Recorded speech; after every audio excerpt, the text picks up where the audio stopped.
The battlefield was quiet, too quiet. The wounded lay in neat rows inside the makeshift medical camp, their moans of pain the only sound in the night. The doctors and nurses moved quickly, their hands covered in blood, their faces tense but focused. They had no weapons, no armor, only their medical supplies and the duty to save lives, no matter which side the wounded belonged to. Dr. Elias Carter wiped the sweat from his forehead and turned to his team. "We need more plasma here," he said, pointing to a soldier barely clinging to life. Nurse Hannah nodded and ran toward the supply tent. The war had been raging for months, but this camp was a neutral zone. Even the enemy was supposed to respect that. But that night, the enemy did not care about the rules of war. A low, distant rumble sent a shiver down Dr. Carter's spine. It was coming from the hills. The sound of movement, heavy boots, armored vehicles. The medics exchanged worried glances. "Could be patrols," someone muttered. Then the first explosion hit. The ground shook violently, throwing people off their feet. A blinding light filled the sky as the supply tent erupted into flames. Screams filled the air, some from the wounded, some from the doctors now running for cover. The neutral zone was under attack. Dr. Carter's heart pounded. "No, no, no," he whispered in disbelief. This was impossible. The enemy knew the rules. They had agreed to respect the medical camps. Another explosion tore through the camp, sending burning debris into the air. Soldiers, still too weak to stand, cried out in terror. The enemy had come, and they weren't here to fight soldiers. They were here to slaughter the defenseless. The first wave of attackers emerged from the darkness, black armored figures with glowing red visors. They moved with terrifying precision, shooting down anything that moved. A young medic, barely in his 20s, raised his hands in surrender. A single shot silenced him forever.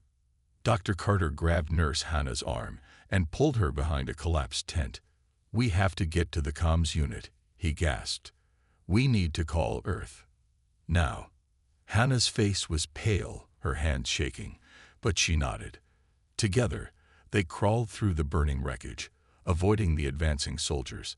The enemy wasn't just killing. They were making a statement. There were no demands, no warnings, only death. The communications tent was just a few meters away. Dr. Carter took a deep breath and sprinted toward it. Behind him, Hannah followed. A sharp whistle cut through the air. A single gunshot. Dr. Carter turned in horror as Hannah fell to the ground, blood pooling beneath her. His breath caught in his throat. He wanted to scream, to rush to her side, but the gunfire was too close. The enemy soldiers were moving in. With tears in his eyes, he forced himself forward, reaching the comms tent just as another explosion tore through the camp. He grabbed the radio, his fingers shaking. "This is Dr. Elias Carter, Medical Division. Our camp is under attack. We are unarmed. They're killing everyone. We need help. Please." A shadow loomed behind him. Cold metal pressed against the back of his head. The last thing he heard before the shot rang out was a distorted voice whispering, "No mercy." Far away, on Earth, the distress signal reached Earth's military command within minutes. The room fell silent as the transmission ended. The officers stood frozen, their faces pale. An attack on medics, a war crime of the highest order. A single order was given that night, a message sent to a classified division. The monsters of Earth were about to be unleashed. "You said." The smoke still lingered over the ruins of the medical camp. Fires crackled weakly, their light casting eerie shadows over the lifeless bodies scattered across the ground. The air smelled of burnt flesh, blood, and destruction. The silence was unbearable. Only the occasional groan of the dying broke through the thick, suffocating stillness. Dr. Elias Carter was gone. Nurse Hannah was gone. The entire medical team had been slaughtered, their white coats now stained crimson. They had no weapons. They never stood a chance. A few wounded soldiers had somehow survived, hiding beneath bodies or crawling into the wreckage to escape detection. Among them was Sergeant Davis, his body torn with shrapnel wounds, his arm nearly useless from a deep gash. He had been drifting in and out of consciousness, but the unbearable stench of death forced him awake. His throat was dry, his mind hazy, but one thought burned clear in his head. They will pay for this. Weakly, he pulled himself forward, pushing aside the corpse of a fellow soldier. His fingers trembled as he reached for the emergency beacon attached to the doctor's destroyed comms unit. The screen was cracked, but it still blinked. A signal had been sent. Earth had received their distress call. Davis let out a pained chuckle, coughing up blood in the process. The enemy had made a mistake, a grave mistake. At Earth's military command, the war room was dead silent. Generals, admirals, and intelligence officers all sat in shock, listening to the intercepted transmission from the medical camp. The screams, the gunfire, the desperate plea for help. Then the final gunshot, followed by silence. A single voice broke through the quiet. "Confirm the casualty list." A young officer at the console hesitated before speaking, his voice tight with anger. 87 confirmed dead, sir. Every single medic executed. A war crime in every possible definition. The room darkened as a new display appeared on the massive holoscreen. A satellite feed from the battlefield. The medical camp was nothing more than ash now. No survivors, except the weak signal from a single distress beacon.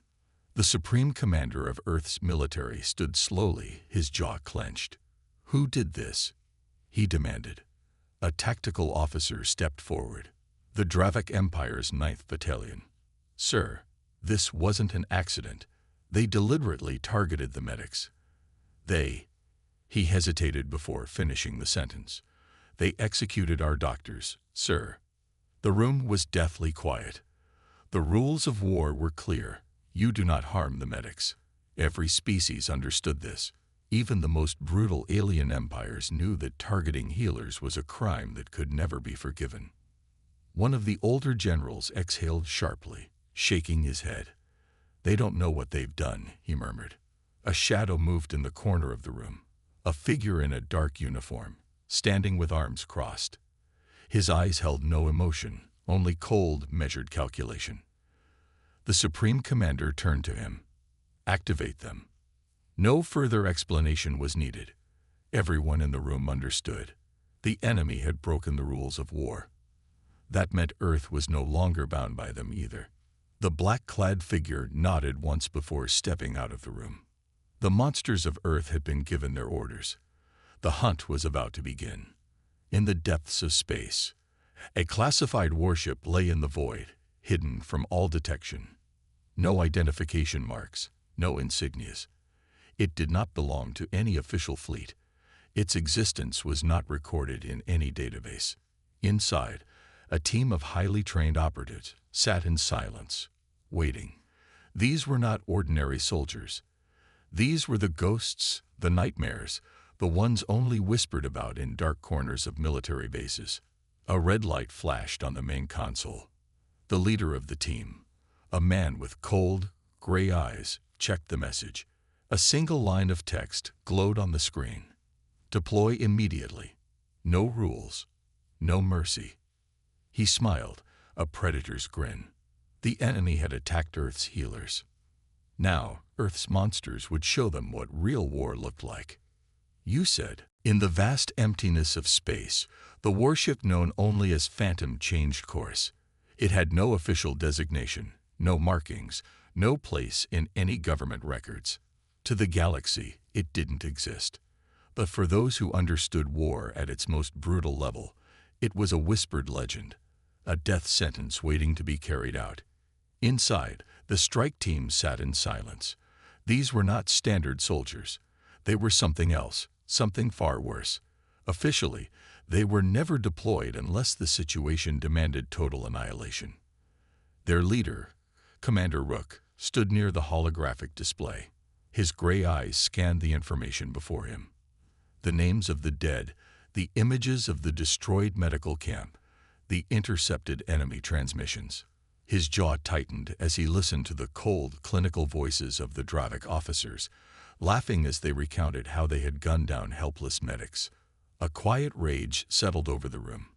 The soldiers around him did not react outwardly, but their silence spoke volumes. They were beyond anger, beyond hatred. This wasn't about revenge. This was about correction. Rook finally spoke, his voice even and emotionless. Mission parameters have been updated. The team remained motionless, waiting. No prisoners, he continued. No survivors. No mercy. The response was not verbal. It was unnecessary. The team simply began preparing. Weapons were checked. Armor was adjusted. Blades were sharpened. They had done this before. But this time, there was no pretense of strategy or negotiation. This was extermination. The Dravik's false confidence. On the distant planet of Goreth 7, the Dravik 9th Battalion celebrated their victory. Their leader, General Krovek, stood at the center of the encampment, a smug grin on his reptilian face. Around him, his soldiers drank, feasted, and laughed as they recounted the slaughter of the human medics. It was too easy, one of the officers boasted. The humans fight well, but their healers, pathetic. They begged for their lives. General Krovek chuckled, raising his glass. They were weak, and weakness deserves only one response. A cheer went up among the soldiers, their voices carrying into the night. They had broken the human spirits. They had sent a message. If Earth had any sense, it would surrender rather than face extinction. But Krovek had underestimated them. He had made a mistake, one that could never be undone. The celebration continued, but something was wrong. The night felt too still. The wind, which usually howled across the rocky terrain, had vanished. The jungle beyond the camp was silent. Too silent. Then the lights flickered. A few soldiers glanced at the power generators, confused. The engineers checked the systems. Everything seemed normal. And yet, a growing unease spread through the camp. Krovek's grin faded. He knew this feeling. Something was coming. The ghosts arrive. Without a sound, the first Dravik soldier died. His throat was cut so cleanly that he didn't even have time to gurgle a scream before collapsing. A second soldier turned, confusion in his yellow eyes, only to feel cold steel slice through his ribs. By the time the alarm sounded, a dozen were already dead. Black shadows moved between tents, striking with inhuman precision. Gunfire erupted as the Dravik tried to fight back, but they couldn't see their enemy. The humans were too fast, too precise, too lethal. A Dravik officer, wide-eyed with terror, shouted orders. Form a perimeter. Light the. A blade pierced his skull before he could finish. Panic overtook discipline.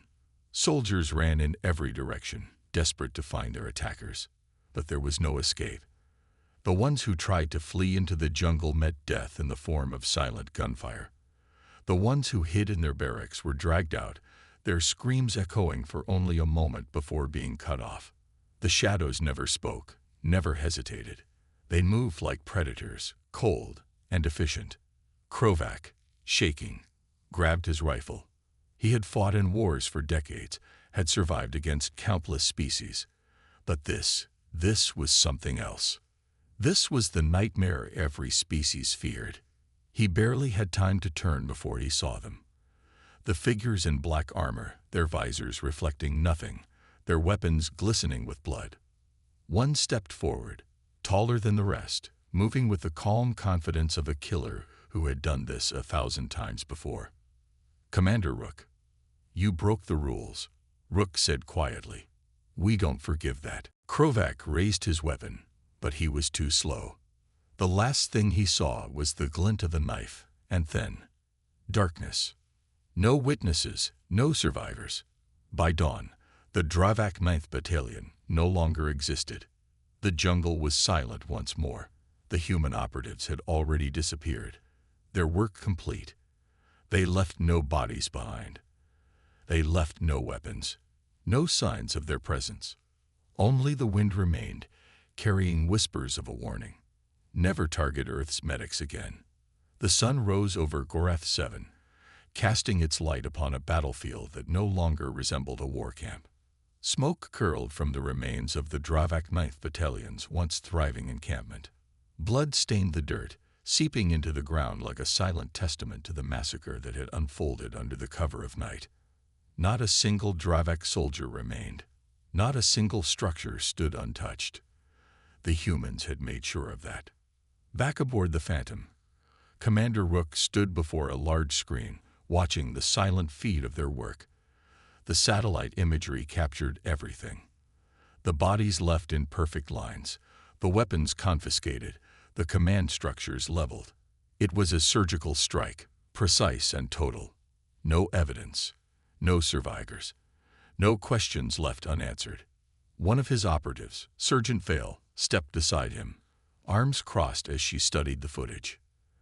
"They never saw it coming," she murmured. Rook didn't respond immediately.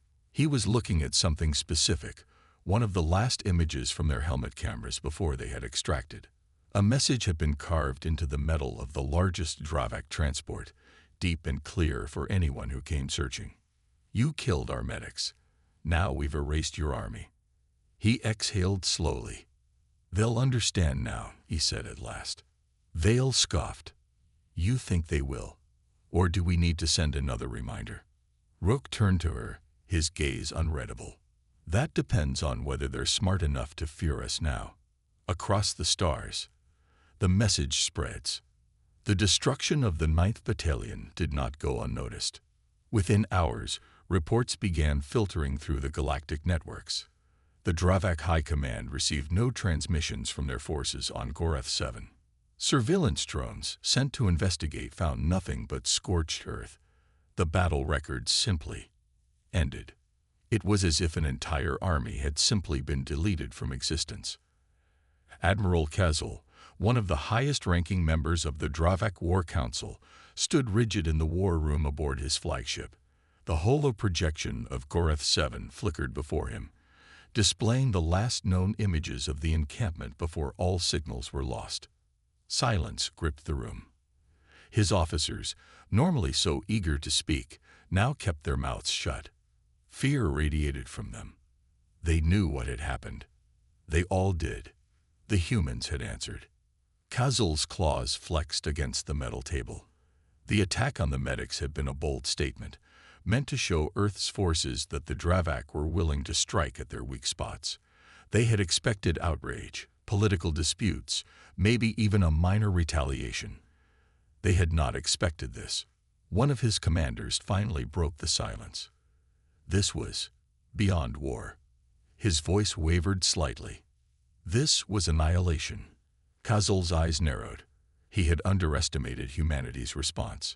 He had thought of them as disciplined, strategic, restrained. That was how the humans had fought before. But this was something else entirely. The humans had sent monsters after them. A war crime had been met with something worse. A purge. Kazul exhaled slowly, then straightened. Issue a full blackout on this event. No public broadcasts. No official statements. The officers exchanged glances. One of them hesitated before speaking. "Sir, the Council will demand answers." "They will receive none," Kazul growled. "Because if word of this gets out, if the rest of the galaxy learns what humans are truly capable of when provoked." He turned his gaze toward the flickering projection of the ruined encampment. "We will have lost the war before it even begins." Earth's warning to the galaxy. While the Dravak scrambled to conceal their defeat, the humans remained silent. The Phantom drifted through deep space, hidden from all sensors. The strike team had already moved on, preparing for their next mission. But in the war room, Rook received a transmission from High Command. A secure line, one of the few that even he couldn't ignore. When he answered, the holographic image of a high-ranking Earth official appeared. The man's face was emotionless, but his eyes betrayed the weight of the situation. "You carried out your mission perfectly, Commander," the official said. "The Dravak are reeling." Rook remained still, waiting. He knew there was more. But there's been concern among the council, the official continued. Some believe this response was excessive, that we may have crossed a line. Krovac raised his weapon, but he was too slow. The last thing he saw was the glint of a knife, and then darkness. No witnesses, no survivors. By dawn, the Dravak 9th Battalion no longer existed. The jungle was silent once more. The human operatives had already disappeared, their work complete. They left no bodies behind. They left no weapons, no signs of their presence. Only the wind remained, carrying whispers of a warning. Never target Earth's medics again. The sun rose over Goreth 7, casting its light upon a battlefield that no longer resembled a war camp. Smoke curled from the remains of the Dravak 9th Battalion's once thriving encampment. Blood stained the dirt, seeping into the ground like a silent testament to the massacre that had unfolded under the cover of night. Not a single Dravak soldier remained. Not a single structure stood untouched. The humans had made sure of that. Back aboard the Phantom, Commander Rook stood before a large screen, watching the silent feed of their work. The satellite imagery captured everything. The bodies left in perfect lines, the weapons confiscated, the command structures leveled. It was a surgical strike, precise and total. No evidence, no survivors, no questions left unanswered. One of his operatives, Sergeant Vale, stepped beside him, arms crossed as she studied the footage. "They never saw it coming," she murmured. Rook didn't respond immediately. He was looking at something specific, one of the last images from their helmet cameras before they had extracted. A message had been carved into the metal of the largest Dravak transport, deep and clear for anyone who came searching. "You killed our medics. Now we've erased your army." He exhaled slowly. "They'll understand now," he said at last. Vale scoffed. "You think they will? Or do we need to send another reminder?" Rook turned to her, his gaze unreadable. "That depends on whether they're smart enough to fear us now." Across the stars, the message spreads. The destruction of the 9th Battalion did not go unnoticed. Within hours, reports began filtering through the galactic networks. The Dravak High Command received no transmissions from their forces on Goreth 7.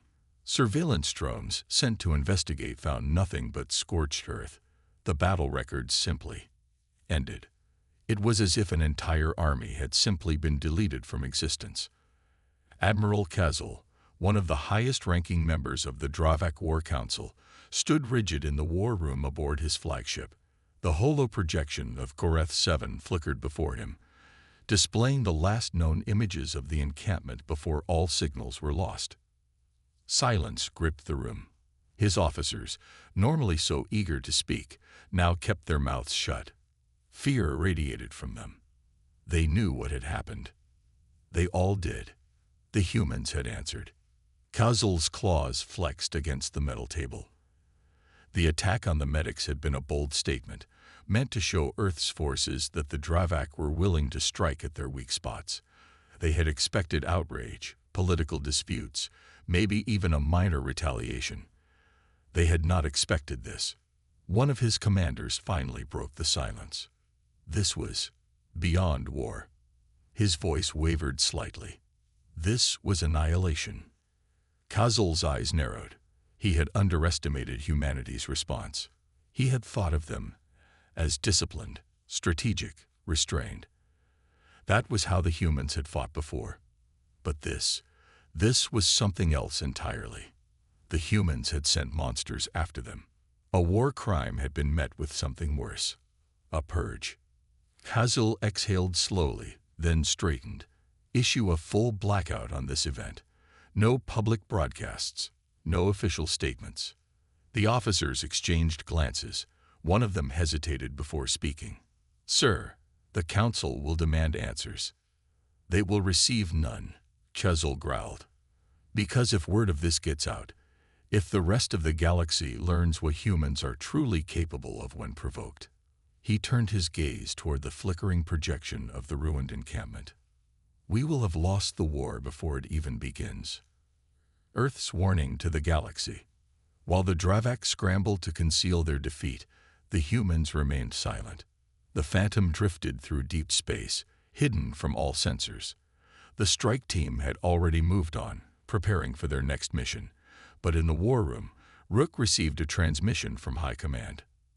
A secure line, one of the few that even he couldn't ignore. When he answered, the holographic image of a high-ranking Earth official appeared. The man's face was emotionless, but his eyes betrayed the weight of the situation. "You carried out your mission perfectly, Commander," the official said.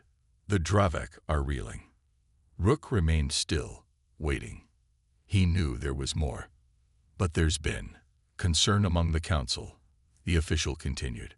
"Some believe this response was excessive, that we may have crossed a line." The Dravak War Council had convened in secrecy, their vast chamber dimly lit, the air thick with unease. High-ranking generals, fleet commanders, and political leaders stood in silence, staring at the holographic projection in the center of the room. It displayed the remains of their 9th Battalion, the unit that had been completely wiped out on Gorath 7. The image was almost surreal. Where there had once been a heavily fortified war camp, filled with thousands of soldiers, now there was only emptiness. The destruction was too precise, too methodical. No bodies were left, no survivors, no escape pods. The Dravak High Command had never known fear like this before. In their long history of war and conquest, they had faced powerful enemies, warriors of steel, fleets of fire, entire civilizations that had fought them with everything they had. But they had never faced ghosts. They had never faced an enemy that did not speak, did not warn, and did not negotiate. The humans had not retaliated in the traditional way. They had not sent armies to the front lines. They had not engaged in open combat. Instead, they had vanished into the darkness, and in their place, the Dravak had found only ruins and silence.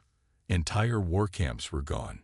No explosions, no massive battles, no signs of struggle, only emptiness. The first few disappearances had been dismissed as accidents. Then, as more units went silent, the Dravak realized the truth. They were being hunted. Grand Marshal Kizul sat in his war chamber, his claws tapping against the metal surface of his command table. Around him, his top generals stood in silence, their expressions grim. The room was dimly lit, the tension so thick it was almost suffocating. "This cannot continue," one of the commanders finally growled. His voice, once filled with arrogance, now carried a hint of desperation. "We must strike back before." "Before what?" Kazul interrupted coldly. "Before another battalion disappears. Before another fleet vanishes." His piercing gaze swept across the room. "Tell me, Commander, do you have a strategy for fighting an enemy that you cannot see? An enemy that does not follow the rules of war?" The commander's mouth opened, then closed. He had no answer. None of them did. "They are forcing us to second-guess every move," another general muttered. "Our soldiers are afraid to set foot outside their bunkers. They check over their shoulders at all times. They fear the shadows." He exhaled sharply. "Even I fear the shadows." Kazul leaned back in his chair. He understood their terror. They had broken the unspoken laws of war when they had attacked the human medics.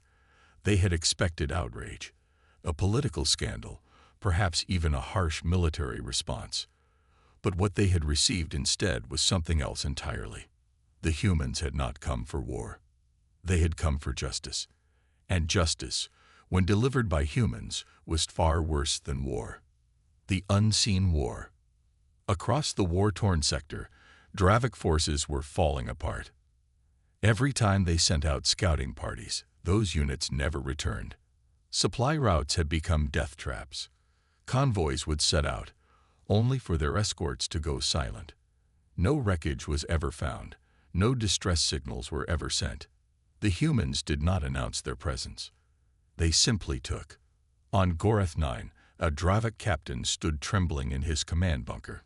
His forces had been stationed on the planet for weeks, assigned to guard the sector's primary fuel depot. thousands of soldiers, battle-hardened and well-armed. But tonight, the captain could feel it. They were here. His communications officer turned, eyes wide with fear. "Sir, we—" The lights flickered. Then the screaming began. It started from the perimeter, guards who had been stationed at the gates. The sound was cut off as quickly as it had started, replaced by the chilling silence that had become the signature of human attacks. The captain grabbed his rifle, his hands trembling. He activated his communicator. "All units, report." Static. Then, in the corner of his vision, movement. A shadow shifted in the dim light. The captain spun, firing his weapon, but nothing was there. And then he felt it. A cold hand clamped around his throat. The last thing he saw was a pair of human eyes, cold, emotionless, and unrelenting. The galaxy watches in horror. The Dravak were not the only ones who noticed the disappearances. Across the galactic community, other species watched in growing terror. At first, they had dismissed the humans as another warlike species, dangerous, but manageable. But this was something else entirely. The Auxiliary Commonwealth, the neutral mediators of the galaxy, called for an emergency meeting. High officials from every major faction gathered to discuss the ongoing conflict, but no one wanted to speak first, because no one knew how to stop it. The auxiliary diplomat, Tuvok, finally broke the silence. "We believe humans to be warriors, but this—" He paused, staring at the footage of yet another vanished Dravak battalion. "This is not warfare. It is extermination," a member of the Zorkai Alliance muttered. The room fell into uneasy silence. For the first time in centuries, the galaxy was afraid, because what the Dravak had unleashed was beyond their understanding. And the humans, they were not finished yet. The Dravak High Command had no more options left. Across the sector, entire garrisons had been erased. Warships had gone dark mid-transmission. Entire planets, once fortified strongholds, now lay in eerie silence. No wreckage, no bodies, just emptiness. Grand Marshal Kazul stood in the heart of the Dravak War Council, his claws gripping the edges of the Hullitable. His once mighty forces had been reduced to nothing. The generals before him, those who had once boasted of Dravak supremacy, now stood pale and shaken. The room was silent, save for the faint hum of the transmission. A message had just arrived from the front lines. Kazul hesitated, then played it. The screen flickered to life. The image was distorted, the signal weak, but the voice was unmistakable. It belonged to General Zorvak, one of their highest-ranking commanders. His face was barely visible, his breathing ragged. His voice trembled. They are not soldiers," he whispered. "Not warriors." He swallowed hard, his eyes darting around, as if he feared something unseen. "We broke the laws of war. We thought we could crush them.